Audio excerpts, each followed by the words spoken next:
Hello students, welcome to our YouTube channel government exam preparation.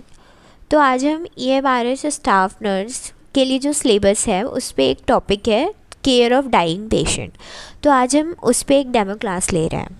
तो अगर आप हमारे EMRS के कोर्स के बारे में जानना चाहते हैं तो जो नंबर डिस्प्ले हो रहा है उस पर आप व्हाट्सएप पे मैसेज कर सकते हैं। और अगर हम अपने कोर्स के बारे में बताएं तो इनिशियली जो स्टूडेंट्स अभी कोर्स परचेस करना चाहते हैं उनके लिए सिर्फ़ और सिर्फ 999 यानी 999 रुपीज़ में आपको पूरा कोर्स मिल रहा है। तो उसके फर्दर डिटेल्स के लिए आप जो नंबर डिस्प्ले हो रहा है उस पर व्हाट्सएप पे मैसेज करें। तो चलिए अपना आज का टॉपिक स्टार्ट करते हैं, that is care of dying patient. तो अगर हम इसको समझें कि व्हाट इज़ डाइंग पेशेंट, तो वो पेशेंट जो कि अपने टर्मिनल स्टेज पे है, यानी जो पेशेंट बस मरने ही वाला है, उसके पास इतने दिन उसको दिए गए हैं, ठीक। तो उस पेशेंट की केयर कैसी करनी चाहिए अपन को, उस पर जो कि फंडामेंटल होता है किसी भी नर्सिंग कोर्स का। तो लेट्स स्टार्ट। तो सबसे पहले डेफिनेशन आती है डाइंग पेशेंट की। तो वो पर्सन जो कि अपने टर्मिनल स्टेज ऑफ इलनेस पे है, जहाँ पे रिकवरी पॉसिबल नहीं है और एक्सपेक्टेशन नहीं है कुछ भी, और उसकी डेथ जो है वो काफ़ी करीब है, ऐसे पेशेंट को हम डाइंग पेशेंट बोलते हैं। तो केयर ऑफ डाइंग पेशेंट के अंदर क्या होता है, किसी भी पेशेंट को physical, emotional, spiritual, social support provide करना, जिससे उसको, पेशेंट को और उसकी फैमिली को, जिससे वो अपने लास्ट स्टेज में भी कंफर्ट, डिग्निटी और शांति के साथ वो जी सके, ठीक। तो ये हमारी डेफिनेशन हो गई। नेक्स्ट अगर हम देखते हैं तो है ऑब्जेक्टिव क्या होते हैं केयर के। तो क्या ऑब्जेक्टिव है, हमें क्यों पेशेंट की केयर करनी चाहिए, क्या है। तो सबसे पहले हमको क्यों करनी चाहिए, उसके कंफर्ट और उसकी डिग्निटी यानी उसकी गरिमा को मेंटेन करके रखना है जब तक पेशेंट जो है वो अपने डेथ तक नहीं पहुंच जाता तब तक। फिर सेकेंड पॉइंट आएगा इसका कि to relieve the pain and other distressing symptoms, जो भी उसको पेनफुल सिम्टम्स हो रहे हैं या उसके अलावा कोई भी ऐसे सिम्टम्स हो रहे हैं जो कि उसको एज अ अनकम्फर्टेबल जोन में ला रहे हैं, तो उसको रिलीव करना। फिर थर्ड है हमारा उसको इमोशनल और स्पिरिचुअल सपोर्ट प्रोवाइड करना। फोर्थ इज़ उसकी फैमिली को हेल्प करना, जिससे वो फैमिली जो है, जो लॉस हो रहा है पेशेंट का और जो ग्रीफ है, जो दुख है, उससे कॉप अप कर पाए यानी उसे झेल पाए। फिफ्थ इज़ टू एंश्योर कि जो पेशेंट है वो डाई, यानी वो पेशेंट की डेथ जो है वो काफ़ी पीसफुली यानी शांतिपूर्वक हो, एंड नॉट अलोन, अकेले नहीं, मतलब उसका पूरा परिवार उसके साथ हो, काइंड ऑफ। सिक्स्थ में देखें तो to respect the patients believe, values and wishes, जो पेशेंट्स की अंतिम इच्छा है, जो उसकी वैल्यूज़ हैं और जो उसके बिलीव्स हैं, उसकी रिस्पेक्ट करना। एंड सेवेंथ है to prepare the family for the patient death, और ये भी ऑब्जेक्टिव है कि हमें फैमिली को पेशेंट की डेथ के बारे में प्रिपेयर करना। तो ये सारे ऑब्जेक्टिव्स आते हैं under the care of a dying patient. फिर नेक्स्ट देखें तो नेक्स्ट है हमारा signs and symptoms of approaching death.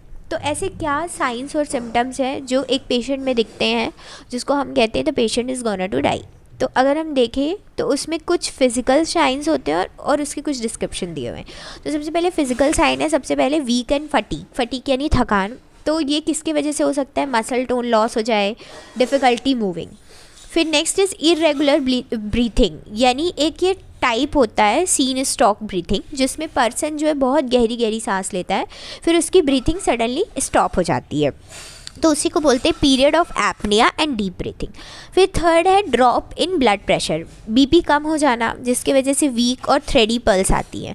फिर हमारा नेक्स्ट है कोल्ड और क्लैमी स्किन, मतलब क्लैमी काइंड ऑफ झुर्रियाँ आ जाना और कोल्ड। तो उसके क्या डिस्क्रिप्शन है, साइनोसिस हो जाना फिंगर्स में, साइनोसिस यानी ब्लूइश डिस्कलरेशन, यानी जो फिंगर्स के जो नेल बेड होते हैं, टोज एंड लिप्स, उसमें नीला पड़ जाना। फिर लॉस ऑफ एपेटाइट, पर्सन को भूख नहीं लग रही है, क्यों नहीं लग पा रही है, या तो उसको गुटकने में प्रॉब्लम है या तो उसका मुंह सूखा पड़ जा रहा है। फिर नेक्स्ट देखें हम तो इसके नीचे आएगा, फिर क्या है डिक्रीज यूरिन आउटपुट, इसका यूरिन आउटपुट डिक्रीज़ हो जाना, यानी उसका डार्क कंसनट्रेटेड यूरिन जा रहा हो सकता है किडनी फेलियर का केस हो। फिर नेक्स्ट हो सकता है लॉस ऑफ सेंसेशन, उसको सेंसेशन नहीं हो रहा, नमनेस यानी झुंझुनी पड़ जाना, रिड्यूस टर्च परसेप्शन। फिर loss of bowel movement, bladder control.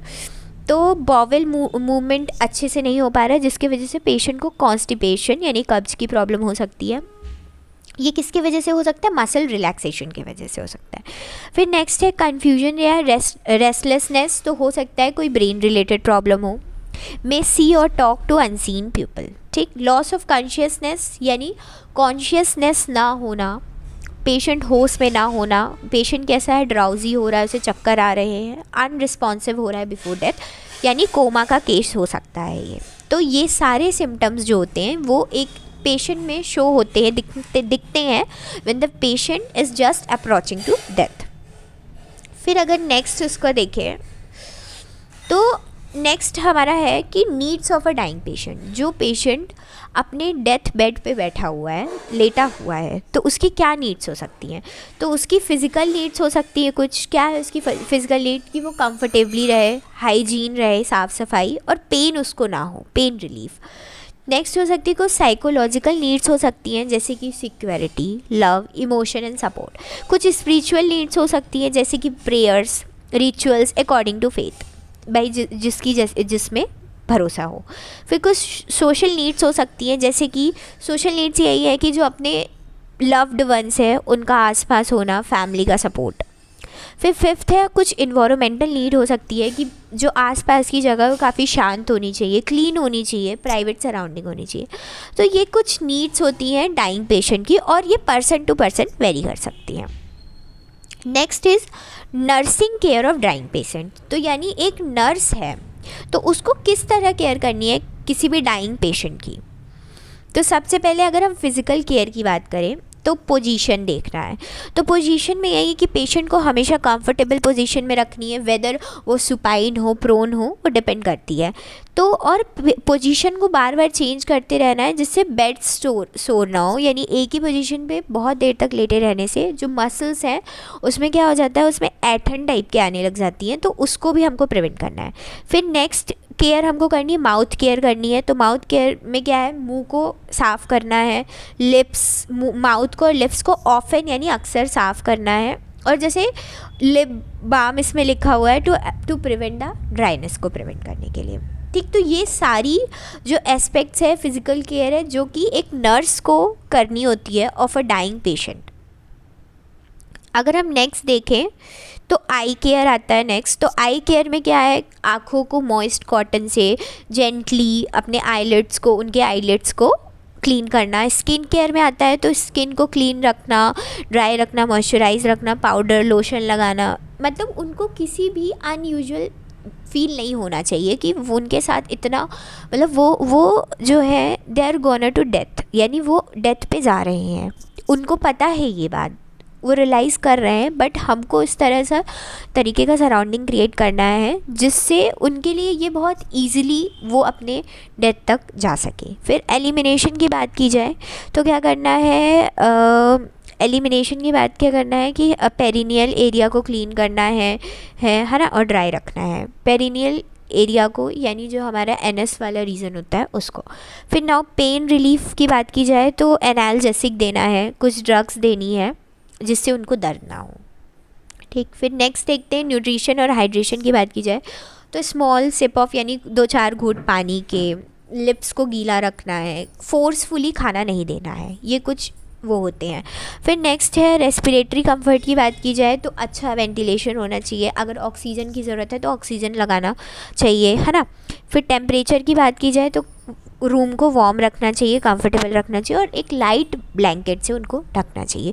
तो ये सारी ऐसी केयर्स हैं जो कि एक नर्स की ड्यूटी होती है। ये फिज़िकल में आ गई। फिज़िकल में रेस्ट एंड स्लीप भी आता है, जिसमें उनको पीसफुल यानी बहुत शांतिपूर्वक इन्वायरमेंट देना है, नॉइज़ नहीं होनी चाहिए, लाइट मिनिमम होनी चाहिए, जिससे वो आराम से रेस्ट कर सके और सो सके, ठीक। फिर नेक्स्ट आता है हमारा साइकोलॉजिकल और इमोशनल केयर। तो ये तो फिज़िकल केयर हो गई। दूसरा है हमारा साइकोलॉजिकल और इमोशनल केयर। उसमें क्या करना है, हमको बहुत काम शांत रहना है, काइंड रहना है, और सिंपैथेटिक यानी उनके प्रति एक करुणा का भाव शो करना है, ठीक। फिर नेक्स्ट आता है इनकरेज करना है पेशेंट को कि उनकी अगर कोई इच्छा है, कोई उनकी फीलिंग्स है तो वो बताएं। फिर थर्ड आता है कि we should offer the reassurance without giving false hope. हाँ, हमें हमेशा सच्चाई उनको बतानी है, उनको कोई भी झूठी दिलासा नहीं देनी है। फिर फैमिली को अलाउ करना है विज़िट के लिए, इमोशनल क्लोजनेस वाले जो लोग हैं उनको। फिर ऑनेस्टी मेंटेन करनी है कम्युनिकेशन में, कि हमको फैमिली को, पेशेंट को उनकी एक्चुअल कंडीशन के बारे में बताना है, कोई भी ऐसी झूठी दिलासा जो फॉल्स होप है हमें नहीं देना है। फिर नेक्स्ट, पेशेंट की प्राइवेसी और डिग्निटी को मेंटेन करना है। अगर पेशेंट चाहता है कि उसके इस डिसीज़ के बारे में लोगों को पता चले तब सही है, अगर नहीं चाहता तो हमको उसकी डिग्निटी और प्राइवेसी को मेंटेन करना है। फिर नेक्स्ट है, प्रोवाइड करना है company and touch, do not let the patient feel alone. Patient को कभी भी अकेला फील होने नहीं देना है। तो ये सारी हमारी फिजियोलॉजिकल और इमोशनल केयर के अंदर आता है। नेक्स्ट है हमारा स्पिरिचुअल केयर। तो स्पिरिचुअल केयर के अंदर पेशेंट को अलाउ करना है कि वो अगर प्रे करना चाहता है, मेडिटेट करना चाहता है तो वो करे। हेल्प करना है कि वो कोई रिलीजियस लीडर जैसे कि पंडित हो गए, प्रेस्ट हो गए, इमाम्स हो गए, अगर उनके कांटेक्ट में रहना चाहता है तो वो रहे।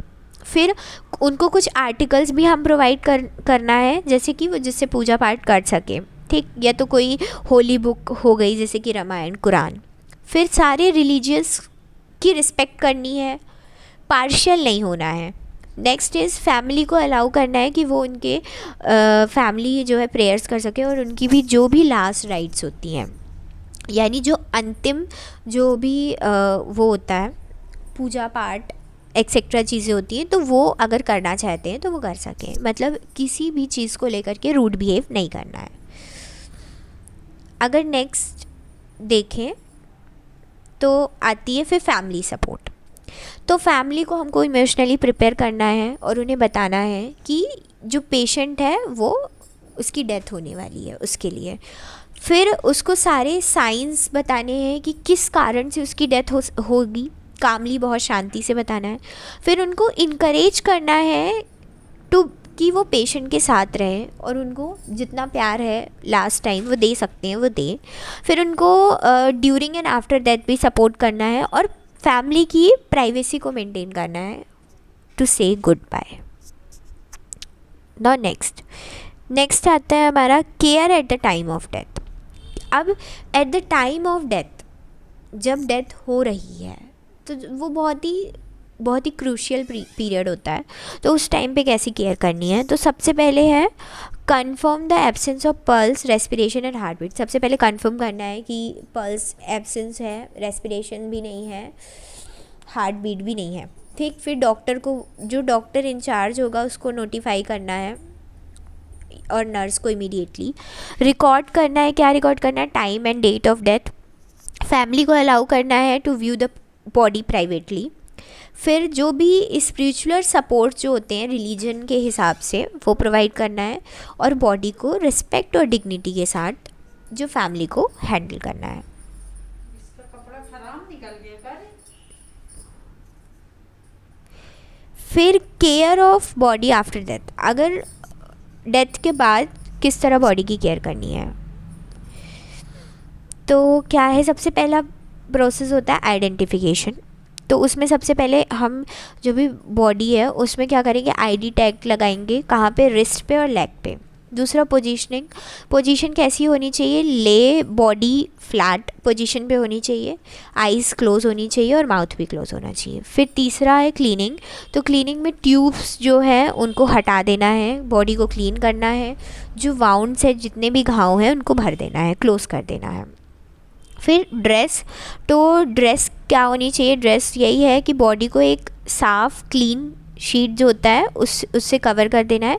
ये तो पर्सन जो पेशेंट है उसके खुद के कपड़ों से उसको कवर रखना है। लेबलिंग यही है कि आइडेंटिफिकेशन टैग और उसको अटैच कर देना और कहाँ भेजना है, मॉर्चरी भेजना है, मॉर्चरी जहाँ पीएम होगा। फिर नेक्स्ट 6th वाला आता है डॉक्यूमेंटेशन। तो सारे रिकॉर्ड्स जो हैं वो record all the care given and time of death, यानी जो भी रिकॉर्ड्स है कि टाइम क्या था डेथ का, जो भी केयर है, जो भी जैसी भी चीज़ें हैं वो हमको डॉक्यूमेंटेशन बना के रखना है और वो उनके रिस्पेक्टिव फैमिली को दे देना है। फिर नेक्स्ट आती है रिस्पेक्ट की बात की जाए तो बॉडी को बहुत ही जेंटली और रिस्पेक्टफुली पेशेंट की फैमिली को हैंडल करना है और उनको सौंप देना है। नेक्स्ट है हमारा post death support to family. अब आफ्टर डेथ के बाद क्या आता है, पोस्ट डेथ। तो पोस्ट डेथ सपोर्ट जो होगा फैमिली को वो क्या है, तो फैमिली को टाइम देना है। किसके लिए टाइम देना है, क्योंकि उस टाइम पे बहुत ज़्यादा ग्रीफिंग का टाइम होता है। ग्रीफिंग यानी बहुत ज़्यादा दुख वाला टाइम होता है। तो फैमिली को अलाउ करना है, उनको टाइम देना है कि वो अपना दुख मना सके। फिर उनको इमोशनल कंफर्ट और प्राइवेसी देनी है। नर्स है, जो सारे वार्ड बॉयज़ होते हैं, तो उनको प्राइवेसी देनी चाहिए। फिर नेक्स्ट है उनको इन्फॉर्मेशन प्रोवाइड करनी है और उनको डेथ सर्टिफिकेट और लीगल फॉर्मेलिटीज़ जो भी होती हैं वो प्रोवाइड करना चाहिए। फिर नेक्स्ट आता है रेफ़र टू काउंसलिंग और सपोर्ट ग्रुप। अगर सपोर्ट ग्रुप और काउंसलिंग की नीड है तब फिर उसको फर्दर पीएम के लिए और फर्दर आगे जो इन्वेस्टिगेशन होते हैं उसके लिए उनको भेजना है बॉडी को। नेक्स्ट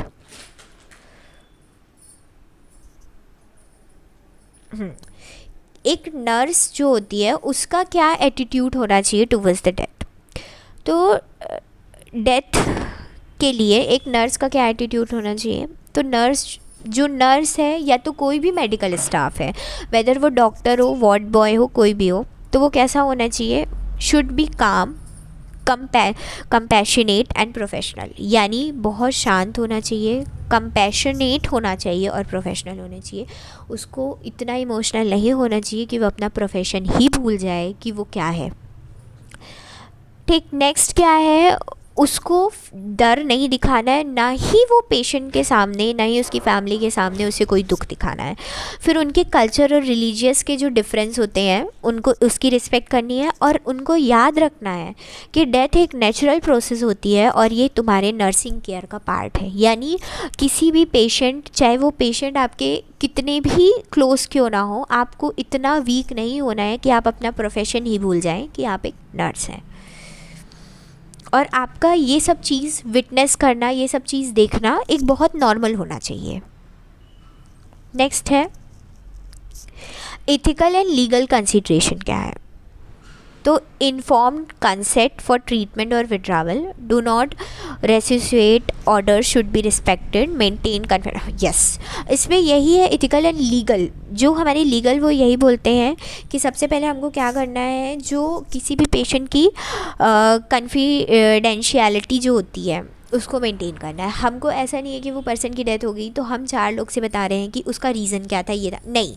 जो भी कोई भी पेशेंट है उसकी कॉन्फिडेंशियलिटी को मेंटेन करना है। कोई भी ऑर्डर अगर कोर्ट से आए हुए हैं या पुलिस के थ्रू कोई भी ऑर्डर है तो उनका पालन करना है। फिर पेशेंट की ऑटोनॉमी एंड विशेस की भी रिस्पेक्ट करनी है कि उसकी अंतिम इच्छा ये थी, तो और जो हॉस्पिटल की पॉलिसी होती है उसको भी फॉलो करना है। नेक्स्ट, अगर समरी टेबल देखें अपन तो फिज़िकल में मेन नर्सिंग केयर क्या थी हमारी, comfort, hygiene, pain relief. Physiological में यही थी लिसनिंग, इमोशनल सपोर्ट। सही बात है, पेशेंट कुछ बोल रहा है तो उसकी बातें सुनना, उसको इमोशनली सपोर्ट देना। स्पिरिचुअल में यही थी कि प्रेयर या फेथ सपोर्ट। अगर पेशेंट कुछ प्रेयर करना चाहता है, प्रेयर वो करना चाहता है, या तो फिर वो कोई किताबें पढ़ना चाहता है तो उसको सपोर्ट करना। ये नहीं कि आप ऐसा नहीं करो, आप ऐसा नहीं करो, ऐसा नहीं। फिर नाउ फैमिली में क्या है कि गाइडेंस, प्रेजेंस एंड प्राइवेसी देना। एंड डेथ के बाद बॉडी की रिस्पेक्टफुली बॉडी को केयर करना और डॉक्यूमेंटेशन, जितने भी डेथ सर्टिफिकेट बनाना, सारी चीज़ें, ये पूरी एक नर्स की सारी रिस्पॉन्सिबिलिटी होती है। नेक्स्ट आता है जो की पॉइंट्स होते हैं रिमेंबर, याद रखने के लिए। तो यहाँ पे एक नर्स का एम यही है कंफर्ट प्रोवाइड करना, ना कि क्योर। यहाँ पे जो पेशेंट मरने वाला है तो उसको लास्ट में आप सिर्फ कंफर्ट ही दे सकते हो, आप उसको ठीक नहीं कर सकते। फिर treat the dying patient with dignity and love. बहुत ही डिग्निटी, गरिमा और बहुत ही प्यार से जो पेशेंट मरने वाला है उसको ट्रीट करना। फिर हमेशा कम्युनिकेशन, कंपैशन और कॉन्फिडेंशियलिटी को मेंटेन करना, यानी कम्युनिकेशन, कंपैशन और वही है कि पेशेंट की चीज़ों को प्रिवेसी मेंटेन करना। फिर नेक्स्ट, फैमिली को सपोर्ट करना बिफोर एंड आफ्टर डेथ। और पोस्ट मॉर्टम वाली जो केयर होती है, जो पीएम होता है, उसको काफ़ी जेंटली और रिस्पेक्टफुली करना। Next, stages of dying and signs of approaching death. तो स्टेजेस क्या होते हैं डाइंग के? जो कोई भी इंसान मरने वाला है तो उसके भी एक स्टेजेस होते हैं, और कोई भी जो अप्रोच करने वाला है डेथ में पहुंचने वाला है, अप्रोच कर रहा है, तो उसके क्या साइंस होते हैं, तो ये हम फर्दर देखेंगे। तो stage of dying according to Elizabeth Kubler Ross. तो ये कुछ थ्योरीज़ हैं। तो सबसे पहली थ्योरी है किसके हिसाब से दी गई है? एलिजाबेथ क्यूबलर-रॉस के। तो वो क्या बोलती हैं देखते हैं। तो साइकोलॉजिस्ट थी वो, क्या थी? साइकोलॉजिस्ट डॉक्टर एलिजाबेथ क्यूबलर-रॉस 1969 में उन्होंने डिस्क्राइब किया कि 5 इमोशनल स्टेज होते हैं जिससे कोई भी एक पेशेंट जो मरने वाला है वो उसको एक्सपीरियंस करता है जब उसकी जो डेथ है वो करीब होती है। कितने स्टेजेस बताए हैं? 5। तो ये जो थ्योरीज़ हैं ये काफ़ी इंपॉर्टेंट है, ये आपके क्वेश्चंस MCQ बन करके आ सकते हैं। तो इसका जो ईयर है और किसने क्या थ्योरी दी और उनके थ्योरी में क्या क्या चीज़ें थी, जैसे इनकी थ्योरी में 5 इमोशनल स्टेजेस थे, तो ये आपको अच्छे से पढ़ना पड़ेगा। नेक्स्ट, कौन से 5 स्टेजेस थे उनके नाम देखते हैं। और ये भी बोला है इन्होंने कि ये सारे स्टेजेस जो है वो ज़रूरी नहीं है कि सारे पेशेंट में एग्जैक्ट वही ऑर्डर में हो, ये आगे पीछे हो सकते हैं। हो सकता है किसी को पहला स्टेज पहले एक्सपीरियंस हुआ हो, दूसरा स्टेज बाद में, और हो सकता है किसी को दूसरा स्टेज पहले एक्सपीरियंस हुआ, पहला स्टेज बाद में। तो फिर देखते हैं, सबसे पहला स्टेज होता है डेनियल में क्या है, जो है patient refuse to believe that, हाँ सबसे पहला स्टेज होता है डेनियल में पेशेंट जो है वो मानेगा ही नहीं कि वो उसकी जो डेथ है वो करीब है, उसको ये लगेगा कि उसकी रिपोर्ट्स ही गलत है। एग्जाम्पल में ये है यहाँ पे नर्स का क्या रोल है? तो नर्स का ये रोल होता है इस स्टेज में कि जो नर्स है वो क्या करे, उसको ऑनेस्ट इन्फॉर्मेशन यानी सही वाली इन्फॉर्मेशन बताए, जेंटली, उससे आर्ग्यू ना करे और उसको टाइम दे कि जिससे वो रियलिटी को एक्सेप्ट कर ले। तो इसको नाम दिया नो नॉट मी, यानी वो यहाँ पे मान ही नहीं रहा है कि नहीं ऐसा नहीं होगा मेरे साथ, है ना। फिर तीसरा स्टेज आता है हमारे पास एंगर का स्टेज। तीसरा स्टेज आता है एंगर। तो उसको गुस्सा आ रहा है कि मैं ही क्यों मरने वाला हूँ। तो यहाँ पे पेशेंट जो होगा वो बहुत गुस्सा हो जाएगा और वो अपनी बीमारी के बारे में, है ना, और ये बोलेगा कि मेरे साथ ऐसा क्यों हो रहा है, ये गलत है। तो यहाँ पे नर्स का क्या रोल है कि नर्स को शांत रहना है, नर्स को क्या रहना है, शांत रहना है, और उसको क्या कहना है, कोई भी वो जो पेशेंट गुस्सा कर रहा है उसको पर्सनली नहीं लेना है। नेक्स्ट है